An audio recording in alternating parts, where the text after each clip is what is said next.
Hey everyone, welcome to today's HR Recruits webinar about how to build a productive wellbeing culture. My name's Amy McLeod and I'm a consultant from HR Recruit.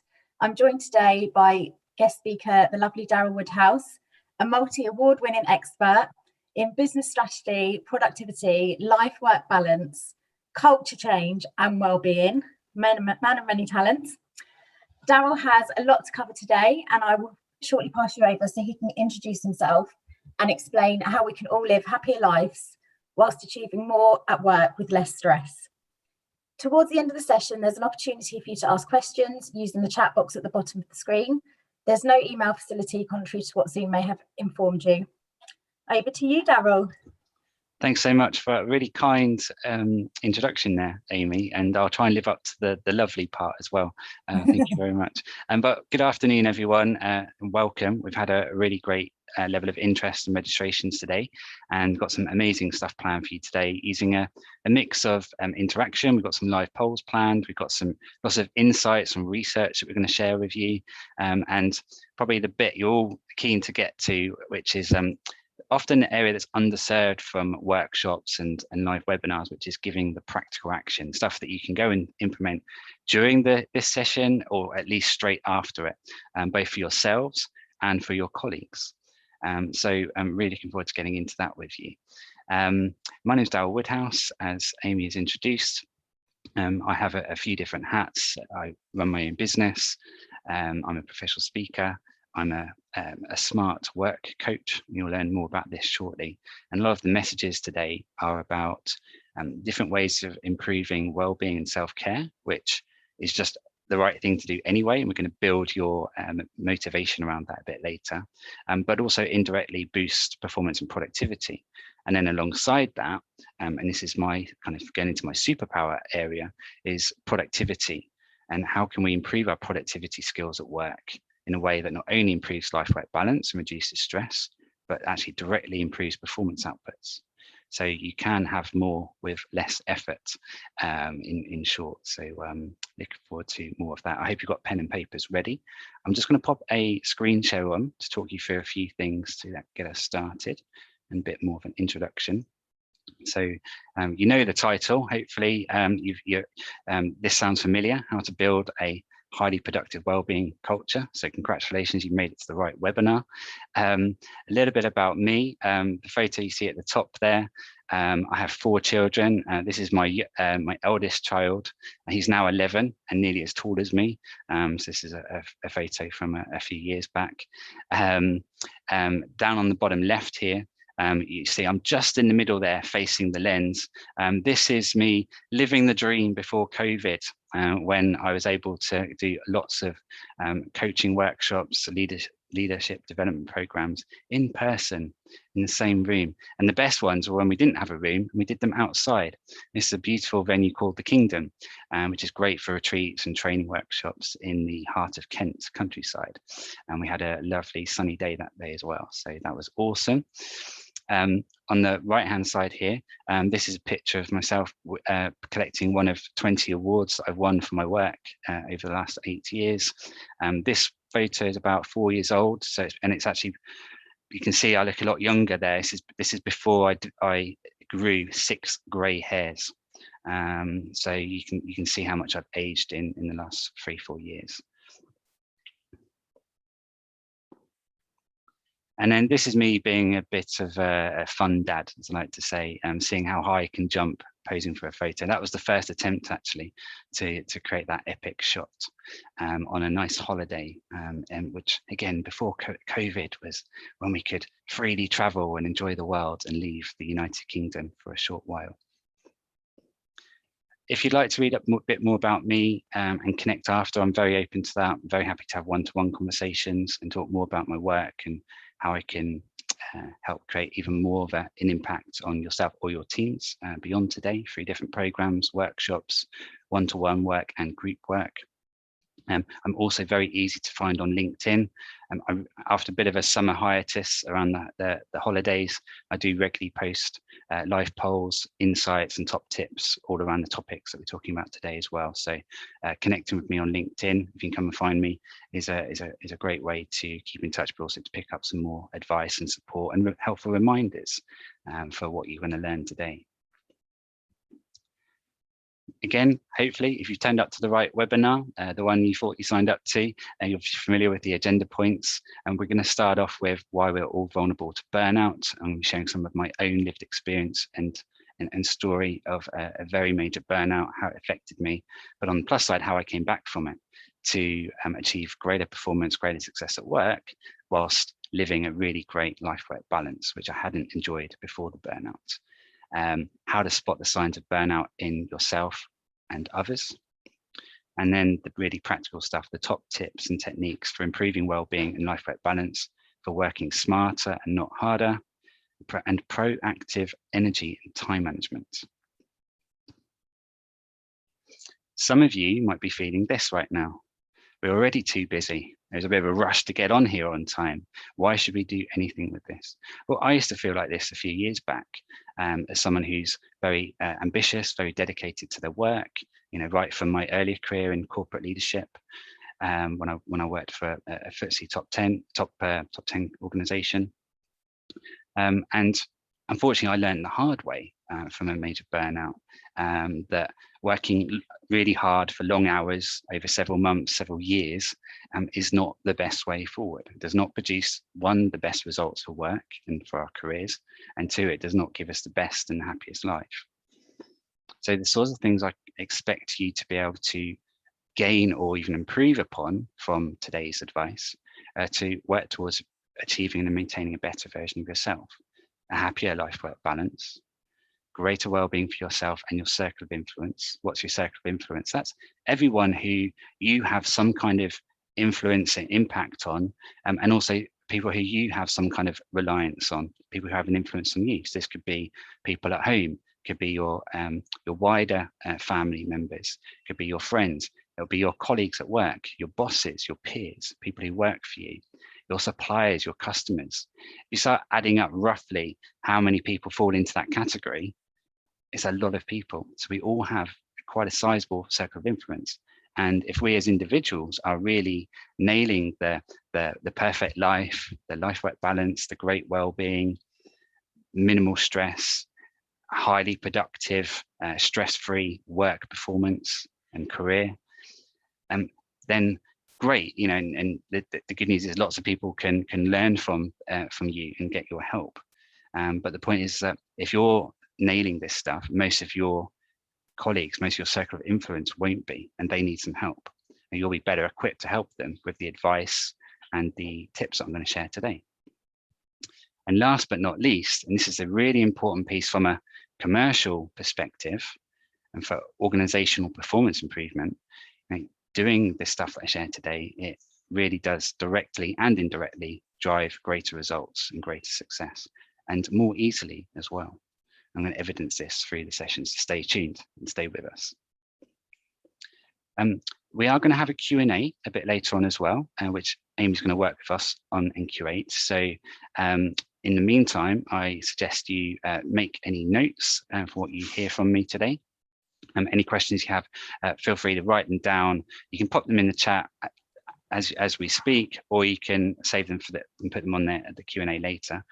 Some of your questions, they might feel a bit sensitive, they might be a bit personal, so you might not be confident sharing them with your name attached to them. So in that instance, when you go to the chat in Zoom later to post a question or to share a thought or a comment, just in the drop down where it has everyone, just click the little sort of button or arrow next to it, and then select Amy's name in there, and you can send it to her privately, and then Amy's going to share that as a question or comment later anonymously.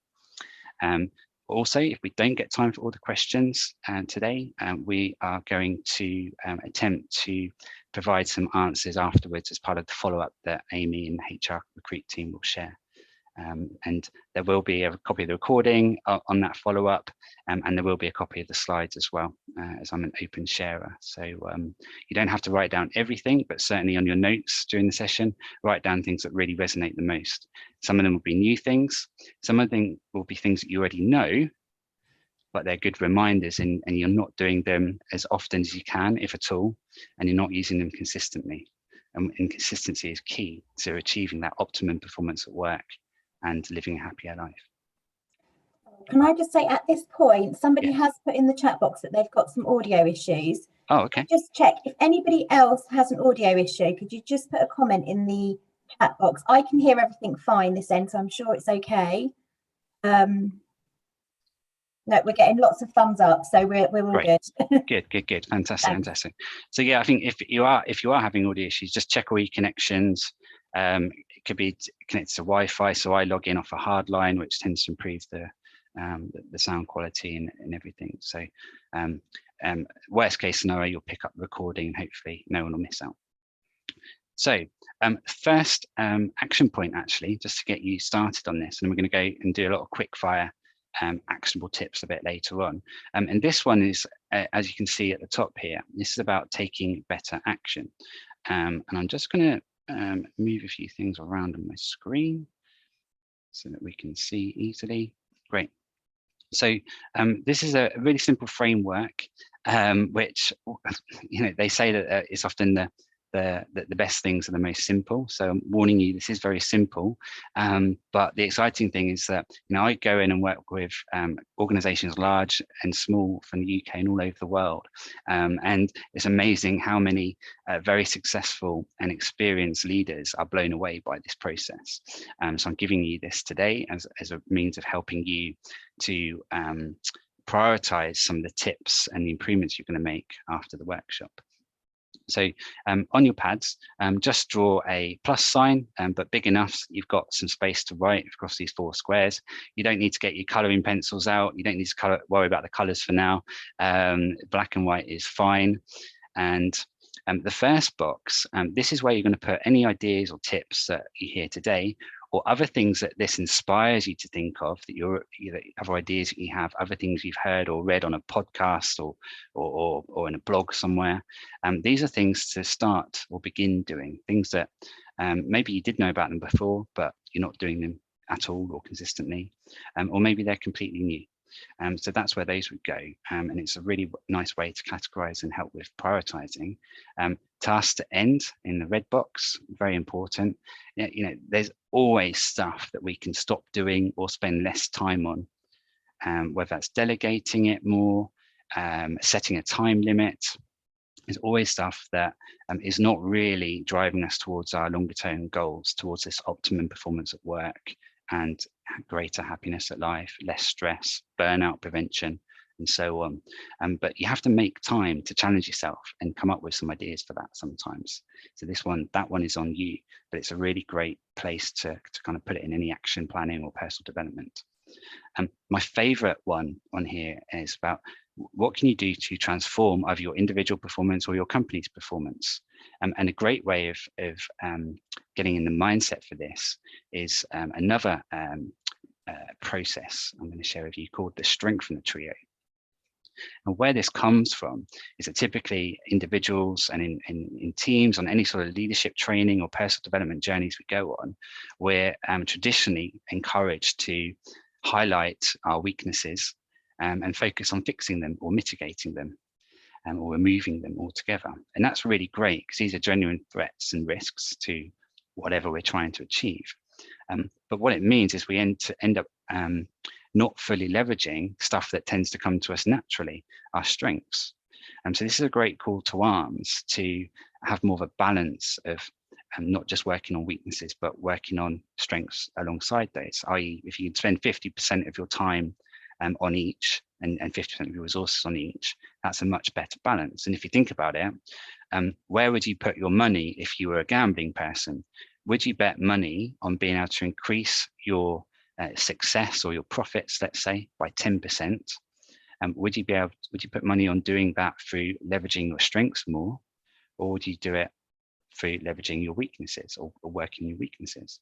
Well, if you think about the origins of strengths, typically they're things that we enjoy doing. We might be professionally trained and qualified in them, or maybe they just come to us naturally.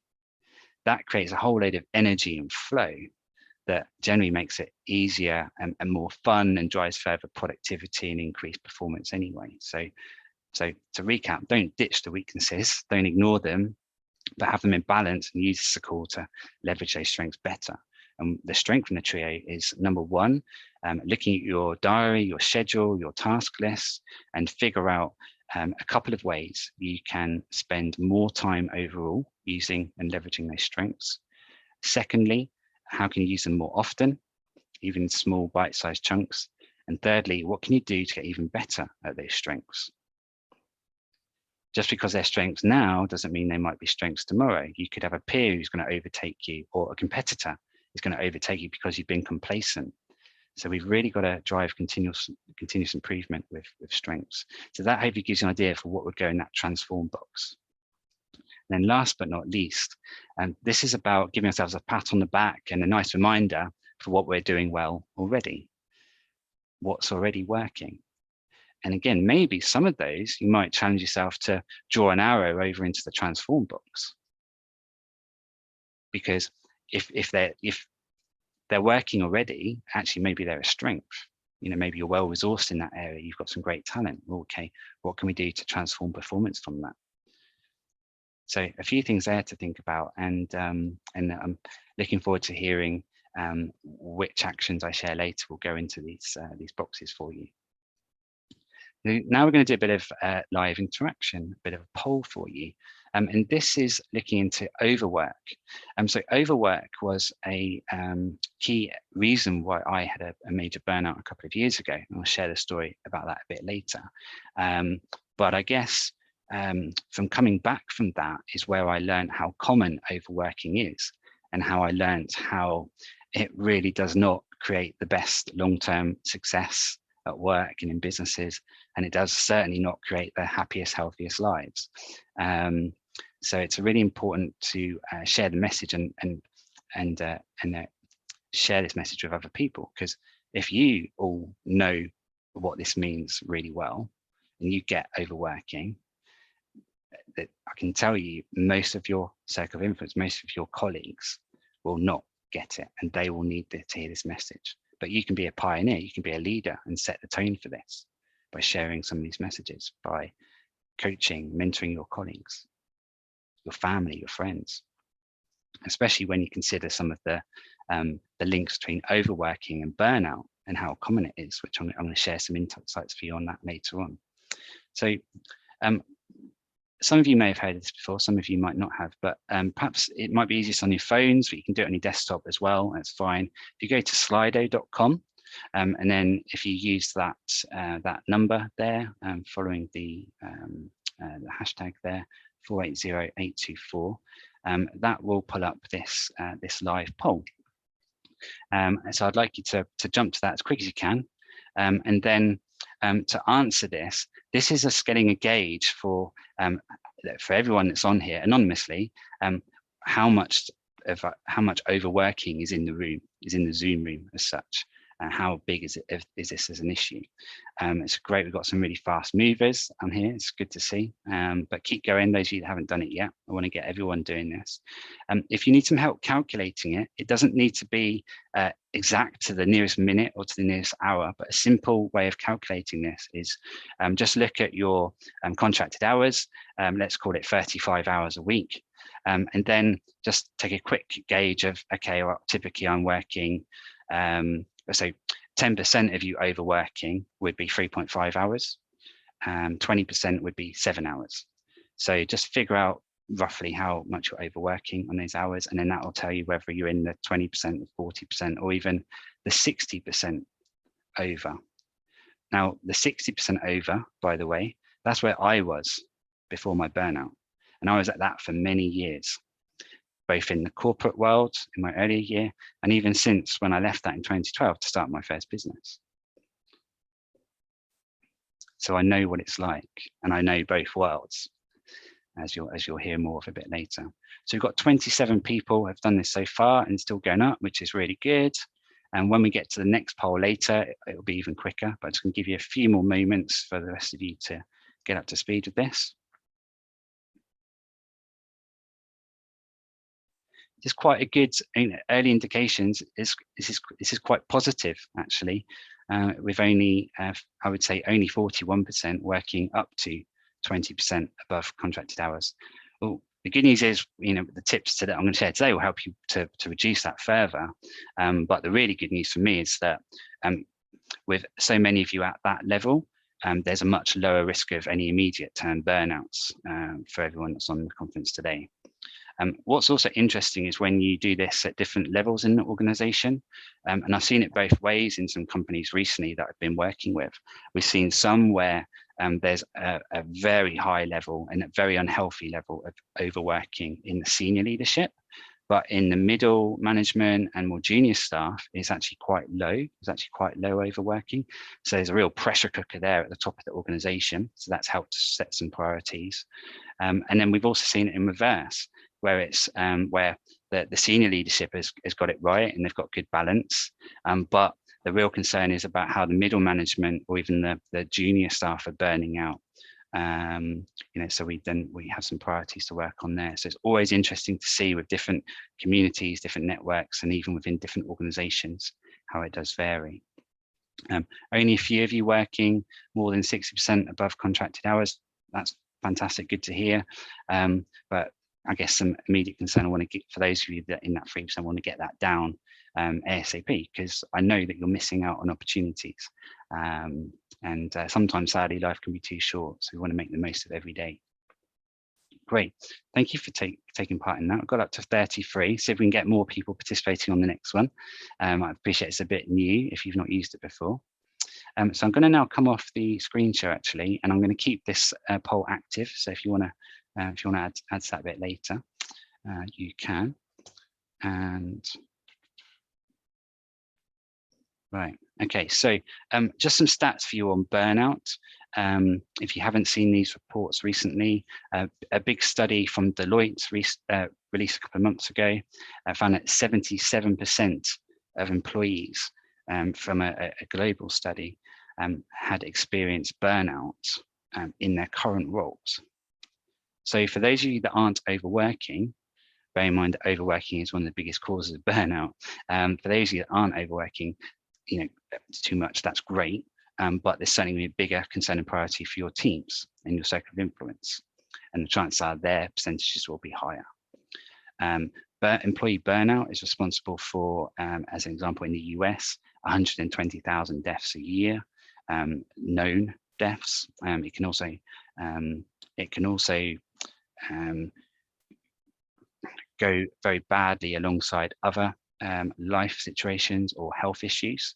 It can kind of make the situation worse, but direct deaths from burnout was 120,000, which I think is quite a lot. And there's a big problem in the US where they're getting a lot closer to this now, actually, where it's $190 billion in 2019 was spent on healthcare all around tackling burnout.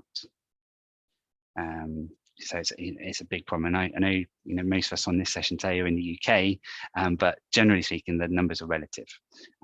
So just giving you some insights there. When we look at the 7 causes, the top 7 causes of burnout, see if any of these relate and write them down if they do, maybe not for yourselves, but even maybe for your colleagues.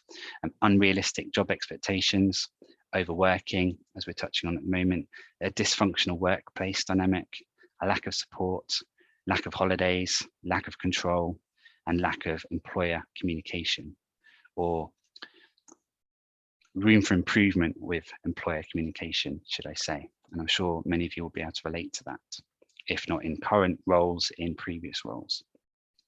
So when we look at what is the impact of overworking and burnout on a day-to-day level, if for instance you're on a lower spectrum, a less serious case of burnout, or some studies showed that the top reasons, the top activities that overworking, burnout, poor life-work balance, what they were preventing was time off, taking the holidays that we're entitled to and should be taking to enjoy our lives and recharge and spend time with family and traveling and all this stuff, adopting a pet, family time, romantic relationships, adequate sleep, which is really, really important one, as I'm sure you all appreciate, and starting a family. These are all things that overworking is preventing. Then some other insights around this topic: sleep deprivation. Again, another US study, 1 in 3 American adults are sleep deprived due to disrupted life-work balance and overworking.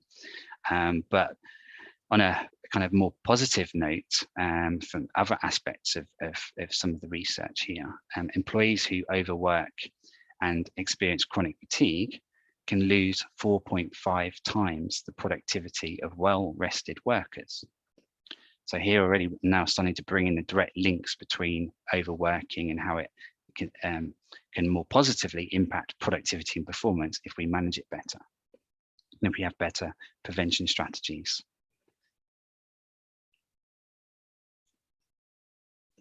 Now, I'm going to pop the screen share back on.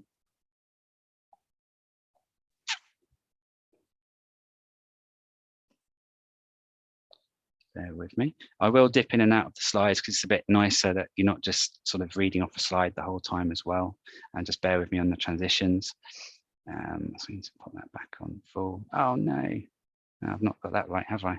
Just got to click for that again. Okay, very quick recap, always helpful.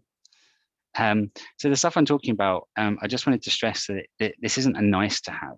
A lot of organizations and HR professionals are being briefed by C-suite execs, by CEOs, that we want to do a little bit about well-being and employee well-being, but we don't want to do too much. We just want to be seen to be doing enough, that we care about our staff and we're providing some support.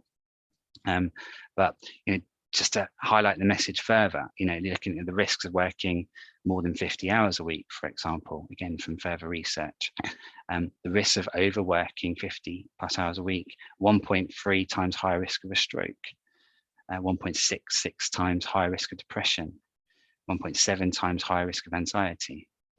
Now, for my burnout a couple of years ago, I still struggle with depression and anxiety. If you get a serious case of those things, it's very hard to get rid of them, and you have to sort of, if any of you have experienced it, you'll know you have to sort of manage it on a daily basis to keep it at bay, to keep things in check, to take better self-care, to have better life-work balance. And so I've kind of had to learn the hard way, but obviously I want to help others to kind of prevent that, because these are horrible illnesses, and risk of a stroke and actually having one, life ending immediately. And I'm sure we all know people that have sadly, been impacted by some of this stuff. So it isn't a nice to have. This stuff is a must have. But the best bit for those employers who want to do well-being because they want to tick a box and they want to look like they care, the best bit, as I'm going to load you with through the rest of this session, I'm going to load you with a whole load of techniques and tips that, alongside burnout prevention and well-being, directly improve productivity at work and directly improve performance. So it makes it a very commercial no-brainer that we're going to invest in well-being, but we're also going to invest in improving the productivity skills and the tools available to our workforce. And we're going to supercharge performance as a result of that, whilst taking better care of our staff and reducing stress-related absence costs, reducing recruitment fees from poor staff retention, saving further money on retraining and induction training, reducing the strain on colleagues when people are off with long-term sickness, and so on and so forth.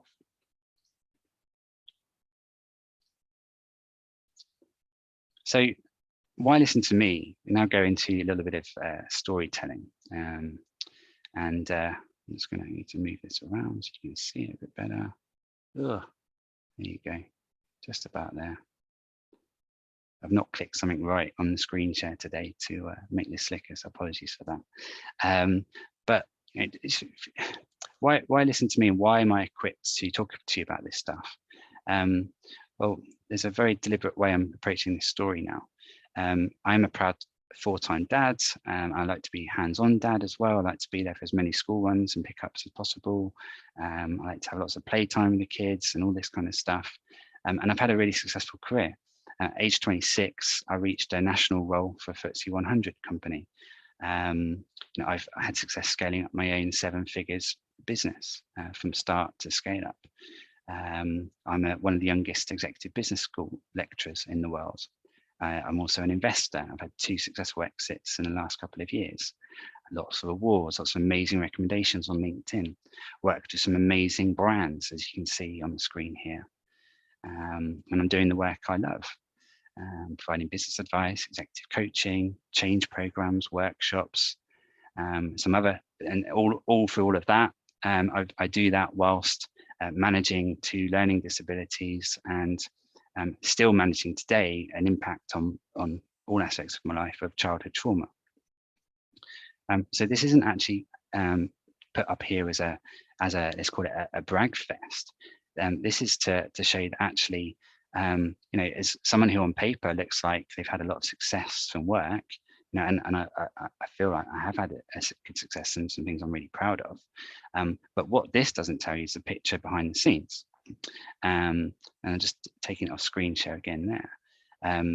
So whilst I was achieving all of those great things, I wasn't doing it from being particularly intelligent. I was doing it from ambition and long hours for too many days a week for too many years.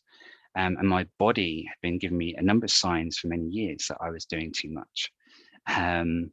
And I need to slow down, but I ignored them. Why? Partly because I was conditioned from my previous corporate leadership training that if you want to get ahead, you've got to put the hours in, that taking on stress is a part of that.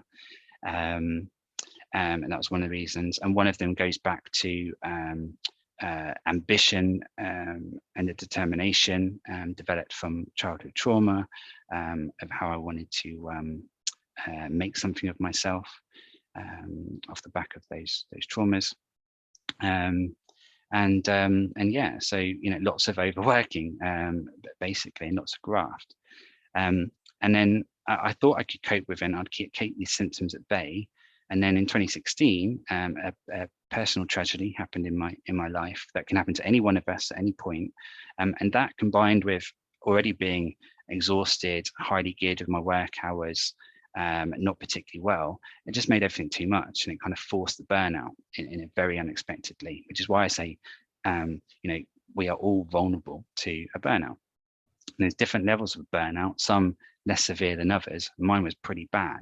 And to give you an idea of some of these signs of burnout that I was ignoring, so that you can identify it in yourself and in others, and we're going to do another poll on this in a moment. These are some of the less visual signs of my burnout.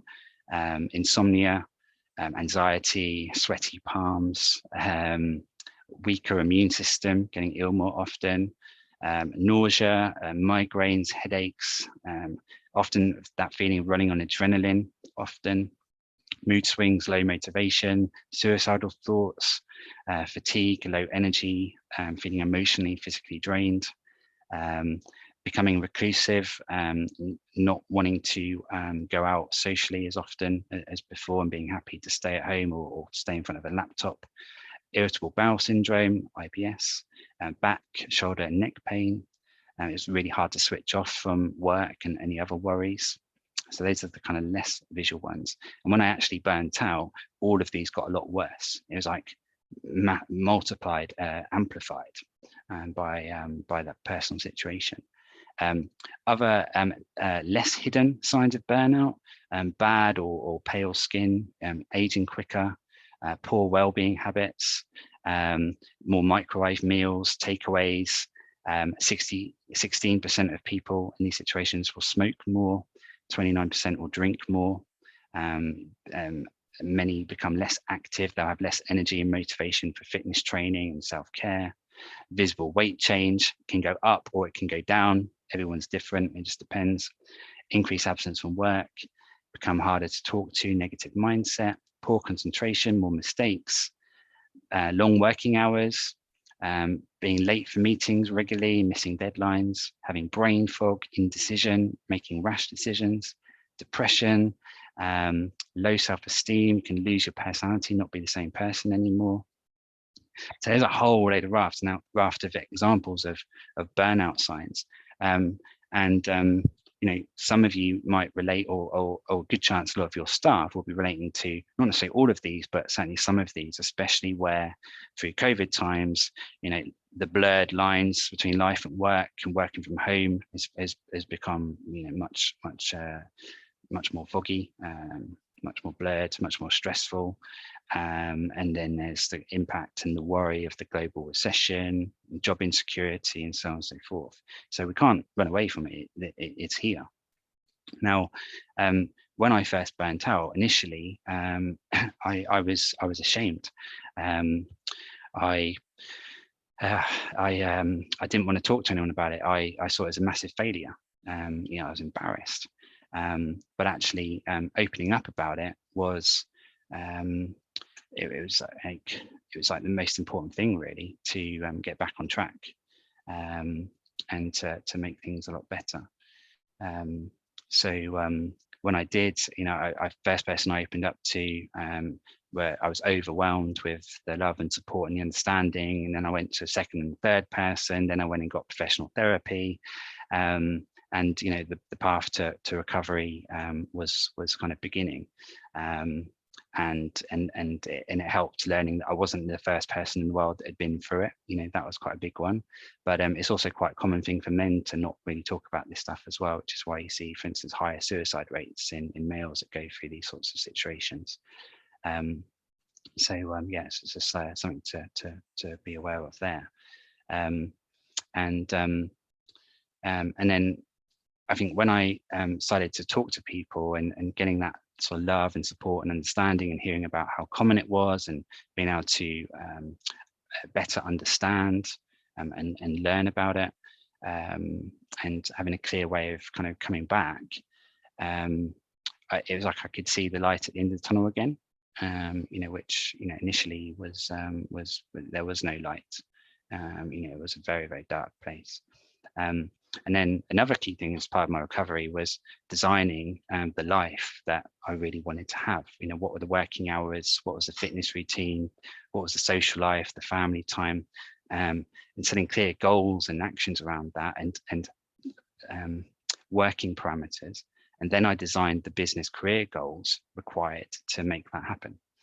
And that's when I got to an amazing 4-day week. And when doing that 4-day week, by the way, a 4-day week is not an overnight thing, but and even a 5-day week is a massive improvement from working more than 60% over your contracted hours.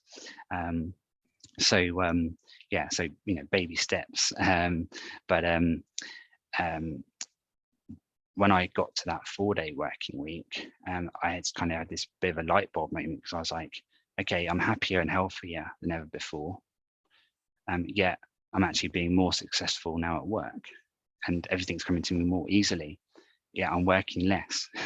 And that's when I kind of started researching productivity and life-work balance in a lot more depth, and then found out it wasn't a fluke, it was a thing.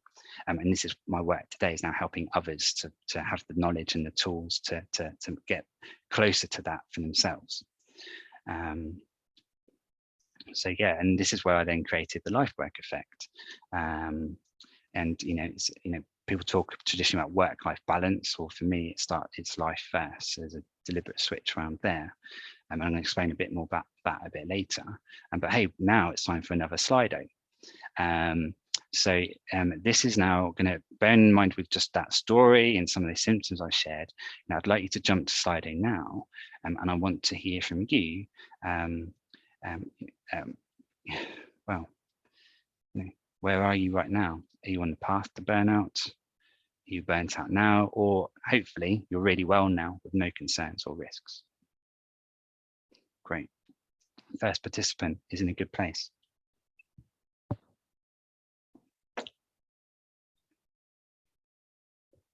Okay, so I'm going to give it a few more moments for more people to do that.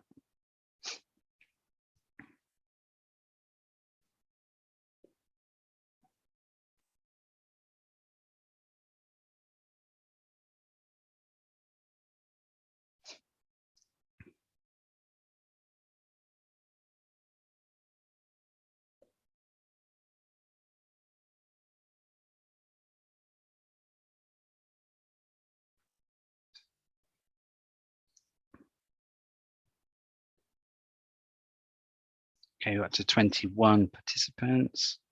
Let's keep going.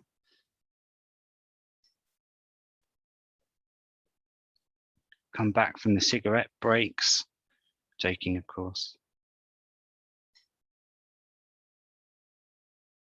Okay, I'm going to keep this open anyway, so it'd be really great to get these numbers up, and we'll share the final poll results in the follow-up from Amy and her team anyway.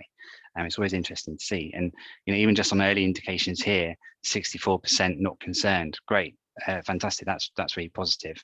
But don't be fooled by that, because if you're in a good place, and say that just on some of the stats I shared with you earlier, and the chances are a lot of your colleagues, your circle of influence, your peers, your line reports are going to be struggling.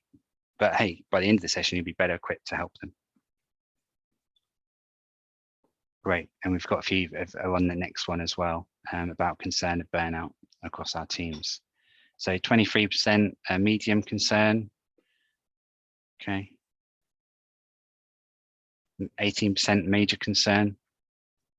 Definitely we should prioritize a one-to-one after today if you're in that category. I love this last point on here. I don't know. I don't know, but I know I need to. And how can we figure that out? And there's different ways through some surveys, some anonymous surveys, and certain conversations with staff to get a better understanding and have a close relationship with them. Great. Okay. So we've got 27 people participating so far.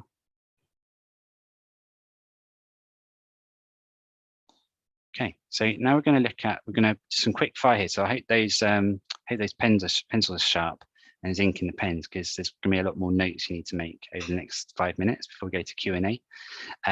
So explaining the life work effect that I created after I got back to this amazing place, or better place than ever before, and where I was achieving a lot more from working a lot less, and where I had a much happier life, and experienced greater business performance.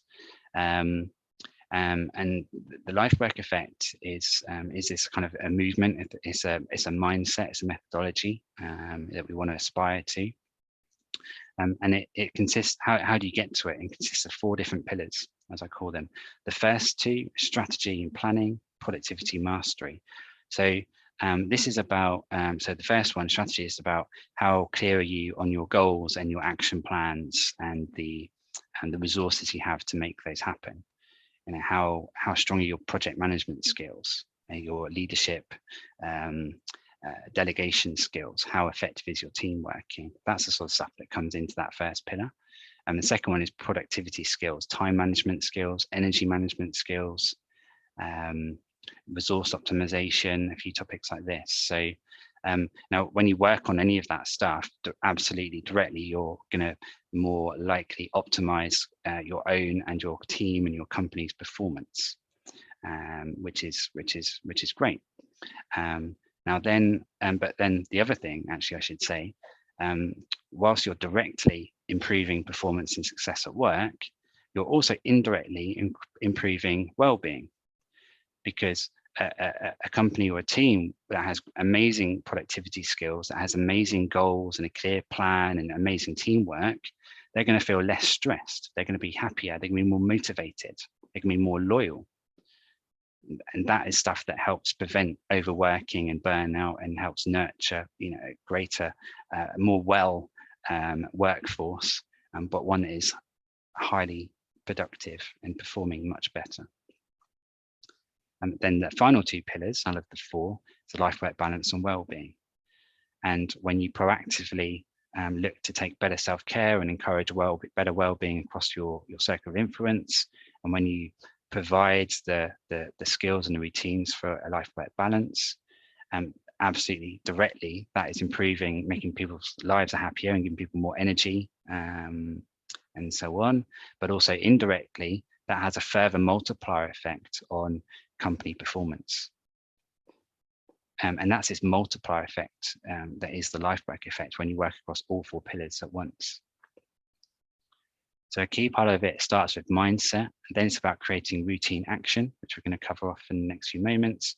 And then from the actions I'm going to share today, or other ideas that you have that this talk inspires you to, hopefully, sometimes people can feel a bit overwhelmed because they come away from these sessions with like 12, 15 different ideas and actions. And it's, oh, where do I start? Well, just pick the one that feels the easiest or most likely to make a quick impact, and just start with one habit a week. And some of these habits just take 5 minutes a day to implement, but the results are huge. The return on investment is phenomenal. And you can give yourself a score, just for yourselves in your notes. Give yourself a score out of 5 for each of the 4 pillars. 5 being I'm fantastic at this and everything's great. 1 being terrible. And then that helps you set some priorities later when we come to the kind of the Q&A and what are we going to do differently discussion. Add those 4 different scores together, and that gives you a total out of 20. That's your life work effect score today. So it gives you then something measurable that you can come back to in a few months from now after making some changes, and then see how you've improved it and plan other ways for improving. Productivity, making it your new superpower. Now, I've always been good at productivity. It's something that's come naturally to me. But the problem that contributed to the burnout around productivity, that yes, I was highly productive, so I was smart working, but I was also working too hard. So since then, I've cut back on the working too hard for too long, and really nailed that life-work balance side as well, and manage my energy and my well-being. And I'm going to throw some stats at you now about this topic. So Microsoft Japan found that when employee hours decreased by 20% in a week, productivity increased by 40%. 70% of employees are disengaged during the workday. Yet on the other hand, an engaged team gives you 202% higher cumulative performance. So call to action, why aren't we doing more to engage our employees and improve communication, improve teamwork, improve motivation? Employees who exercise their strengths daily are 8% more productive and 6 times more likely to be engaged. So that's a great reinforcing point for my strength in the trio process that I shared with you earlier. The average employee is, from some other research, is only productive for 2 hours and 53 minutes a day, which shows you a whole world of opportunity of increasing performance. Multitasking is a big one and a quick win for improving productivity. Multitasking has been proven to hurt productivity by 40%. And then there's a really great study from a gentleman called Barnes, which found that when we work 40 hours of work a week, we find ways to work for 40 hours. And then in the study, when weekly hours were cut by 20%, just one example of how work results were actually boosted was we found that employees were spending 35% less time on non-work websites.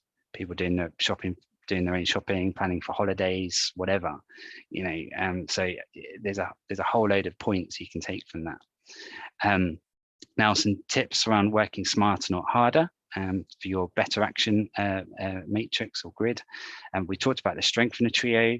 The second thing I wanted to highlight was giving your team what I call the SES treatment, mapping in a matrix, and there's a tool I use called the Unity Matrix, mapping everyone's strengths, tasks that they enjoy, and mapping how much time they spend at their seniority level.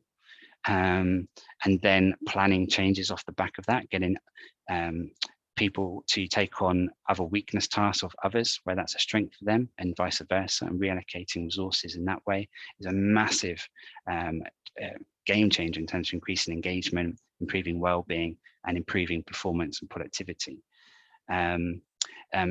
We get a lot of complaints as a big time waster, being people coming to us with problems and interruptions at all times of the day. And sometimes people can be a bit lazy, or they don't have confidence in their own decisions. They want a sounding board, which is good, but just give them this little technique. So Amy, I'm really happy to help you with that, but I'm tied up at the moment. Can this wait till tomorrow? Because I've got a window at 2 o'clock. Yeah, great. Let's do it then. And in the meantime, when we have that chat tomorrow, I'd like you to highlight the problem and just briefly talk me through 3 different solutions that you've come up with your recommendation on which one and why you think is the best solution. And by sending people away to do that, it forces them to get thinking for themselves and sort of self-coaching, self-development. And most of the time they'll have solved the problem and they'll have clearly come up with the right recommendation before they've even had that meeting with you. So sometimes, eventually, that meeting doesn't need to happen. So helping people to apply common sense more and problem solve is a really great way to work smarter, not harder. Overhauling meetings, making them shorter, making the agenda stricter with tighter timings and really clear objectives. We can all fall into bad habits and be lazy about this. And if you're brilliant at highly effective and short meetings, I will bet money that most of your colleagues are not doing that. And there's hours and days and weeks of time over a year that's being wasted. It's a very good one for taking time back. Then some tips for improving time and energy management. Have more fun. 5-minute huddle at the start of the day, either in the office or over video conference. Rotate the chair, and whoever's chairing is going to bring a fun, short icebreaker or game that you can all play together. Happy people are 13% more productive. So just 5 minutes at the start of the day, great way of building team morale, but it actually boosts productivity and makes work more fun, helps improve engagement, staff loyalty, etc., etc.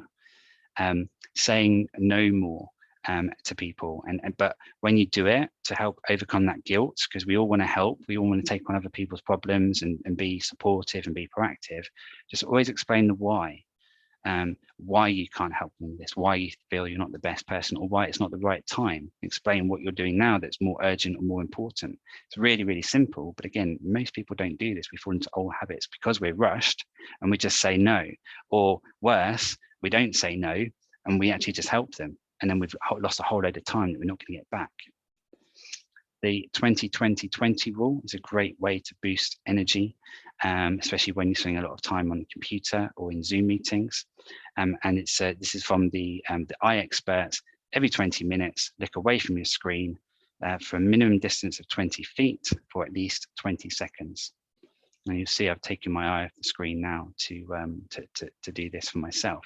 Very hard to do it every 20 minutes, but do you want to have great eye health when you're older? Do you want to be able to see your grandkids grow up and all this kind of stuff? Protect that eyesight.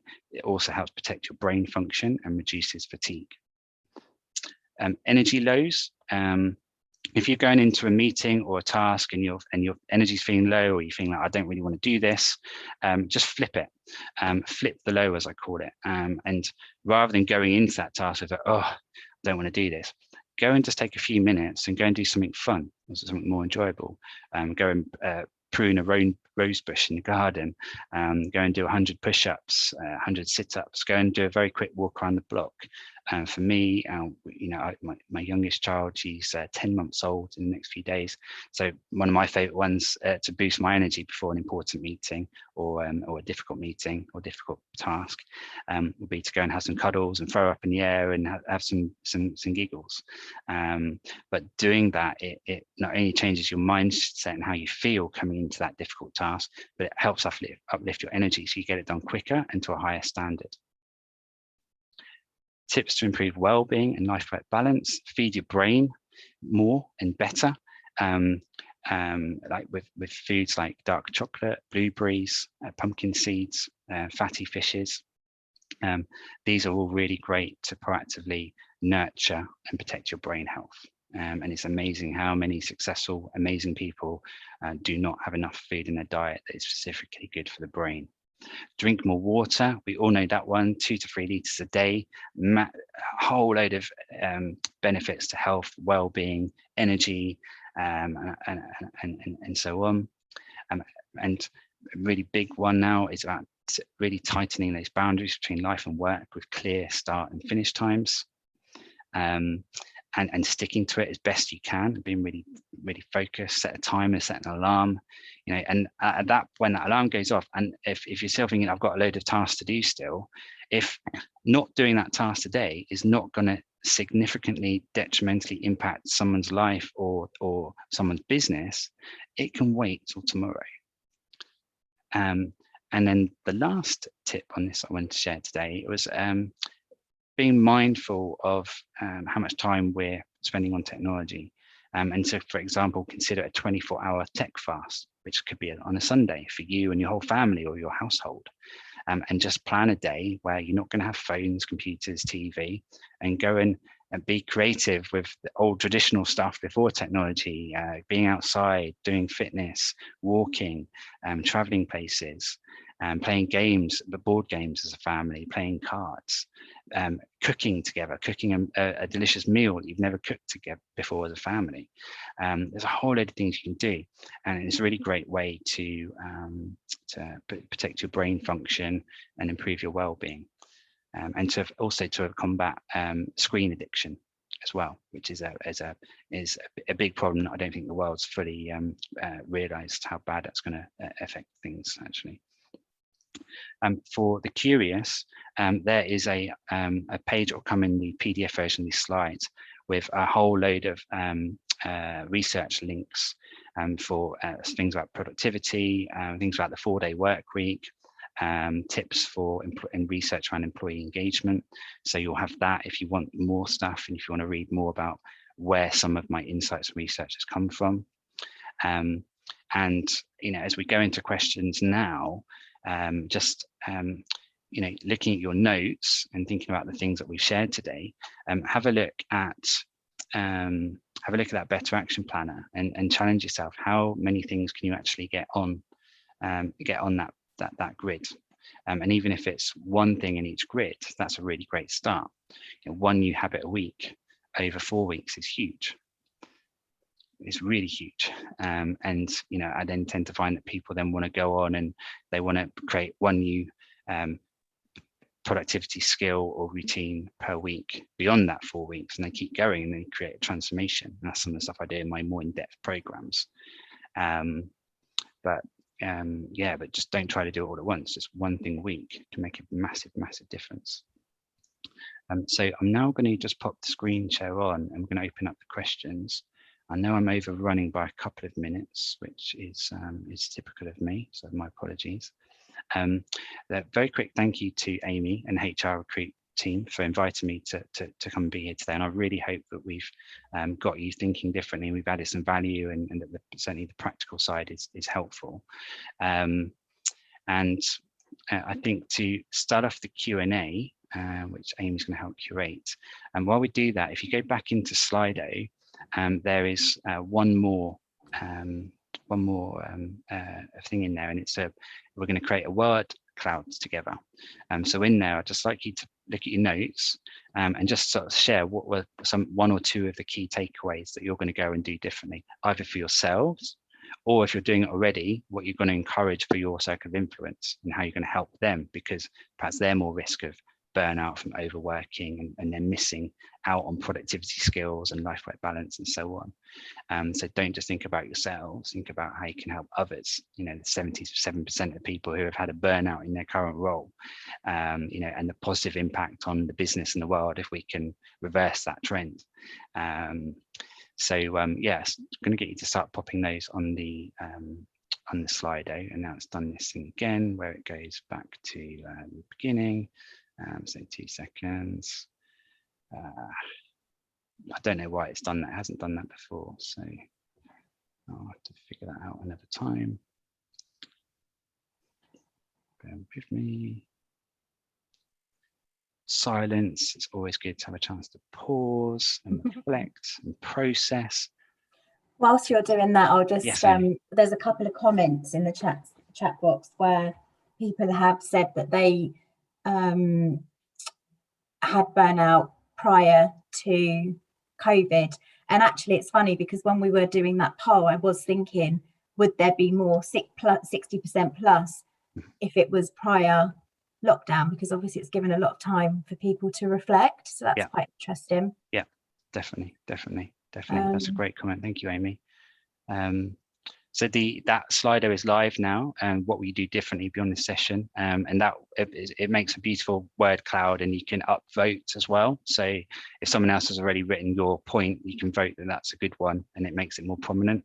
That will come out as a part of the PDF follow-up. So it'd be great to see everyone participate in that, please. But Amy, any other comments or questions that have come through? Yeah, before we just go into the questions, I just want to say thank you so much to you, Daryl, as well. You've shared some great tips there, and obviously sharing some things that are really personal to you. So thank you. It's been really insightful. Thank you. My pleasure. So we've just got a couple of questions. So somebody has asked, what advice would you give a 20-year younger version of yourself? Yeah, as a brilliant one, brilliant question to ask. Thank you for that. Really, if I could summarize it in sort of one sentence, it would be, I guess I just wish I knew this stuff about life-work balance and overworking, when I started off my career. I wish I wasn't conditioned and told that you've got to work long hours to get ahead, to build a family and to have a successful career at the same time. And, unfortunately, I'm one who learned the hard way. And part of my mission now is to prevent that happening to others, and to show that you can be much more successful and happy than I was by a younger age, or your teams can, or your children, just by hearing and learning some of these practical actions. And it's a way of living and working as well. Really, it's more than just daily habits. It's a way of living. Yeah, brilliant. Thank you. And where do you see the future of work heading? Sorry, you cut out halfway through that question, Amy. Sorry. That's okay. Where do you see the future of work heading? Oh, okay, that's a good one. The 4-day week, really, and that's there's some really interesting articles in the in that slide that everyone will get later if they want to look up at it. So it was Microsoft Japan. It's been done in New Zealand, Iceland more recently as well. As some studies, and they found that it makes sense to me from what I've been through personally. But yeah, they found that they've been still paying people for what they were on for 5 days a week, but they're just working 4 days. Yet productivity is gone up through the roof. Staff retention's been improved, employee engagement's been improved. There's less stress-related absence. It's incredible. And only last week, Scotland announced that they're just now going into trials, and they're looking for companies in Scotland to join that trial of the 4-day week. That's my prediction, is that we're going to see a massive shift of more and more companies being open to that and trialing it out. And I know that most of them are going to experience much greater results from having done that. And, more time for a longer weekend, more time for hobbies, family, living, fitness. Very few people don't want that. Exciting times ahead. Indeed, definitely. We've got time for one more quickly. I'll squeeze one more in. So why are productivity skills historically so underinvested by companies and governments? Yeah, again, that's another really great question. We've had that question before. It's probably quite a long answer. I'll try and give a short one.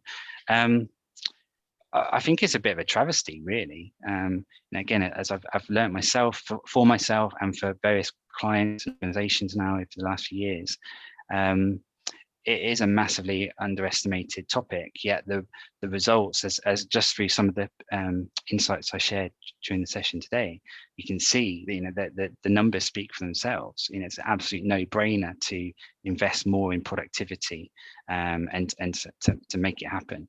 I don't know.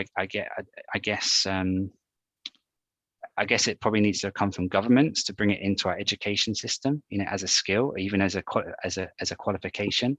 But I get, in a way, it also falls into soft skills, which again, a lot of soft skills aren't typically taught in the education system or in universities, or not as much as they should do. And then people come into employment, and then you almost have to learn on the job. And I think if we can start putting productivity skills in induction programs and talking about it more and making it part of our work culture, we'll see incredible changes in both performance for organizations, but all of those other positives that I mentioned earlier. Right. don't know is short, but you know, we now know it's a thing and it's a positive, and now we have that opportunity to do something with it. Yeah, brilliant. Okay, I think I better wrap up because I'm just very conscious of everyone's time. So it's probably a good point just to kind of finish off and close the call. So just really wanted to say I'll send out some correspondence to everybody that signed up for the event. And if we didn't get to answer your questions, please feel free to email me, and we'll do our best to reply in a timely manner. I'm sure Daryl won't mind. Yeah. I'm also going to put a post on LinkedIn later today regarding today's event. Really appreciate it if you could put a comment or like or share. We don't charge for these events, so it just helps raise our brand awareness. We also have a guild networking app for HR professionals. It's a bit like WhatsApp, where you can ask members questions, network and share ideas around specific HR topics. I'll also include the link to that on the email. If you haven't already signed up, we have got over 550 members now, so it really is picking up momentum.